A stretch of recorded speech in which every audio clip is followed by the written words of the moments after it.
És a dir, la costa, la platja, ha de tindre prou amplada, prou espai per aturar l'energia de quan hi ha aquestes tempestes, però també per a tindre espai d'acomodació per la pujada al nivell del mar, que és una altra realitat que se sobreposa a les tempestes, no? I per tant, la idea de tindre una platja suficient, de tindre, quan sigui necessari, el sistema de dunes per protegir, inclús de vegades també tindre aiguamolls al detrás, no? Perquè si hi ha una inundació, doncs això no provoca un impacte immediat en infraestructures, no? Tot el que sigui tindre una franja de platja molt, molt estreta, cada vegada genera més danys a l'agricultura, si és que hi ha arrossars, més danys a les estacions de bombeig, més danys als passejos marítims, ja hi ha ara casos en què s'estan començant a haver projectes de recular passejos marítims, i en definitiva aquesta idea de que l'adaptació és millor pensar-la bé i anticipar-la que no reaccionar quan ja no hi ha més remei, no? Que és el que ha passat fins ara.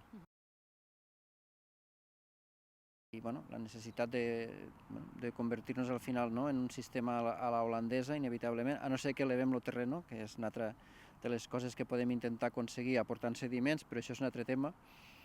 I el que s'hauria de fer sobretot, i en això entenem que ara la situació en la qual, diguéssim, el govern d'Espanya i Catalunya estan intentant confluir en un pla únic a nivell de delta, que permeti que això, una sèrie d'actuacions de guanyar espai d'acomodació a la costa, platges, dunes, aiguamolls, i per tant que si garantim això tindrem durant molt de temps una bona protecció i evitarem que es tornin a repetir els danys del temporal Glòria.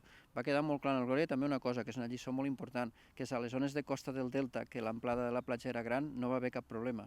Només va haver problema quan la platja era massa estreta i allí va trencar precisament. Si la platja hagués sigut prou ampla, el temporal Glòria no hauria causat danys significatius.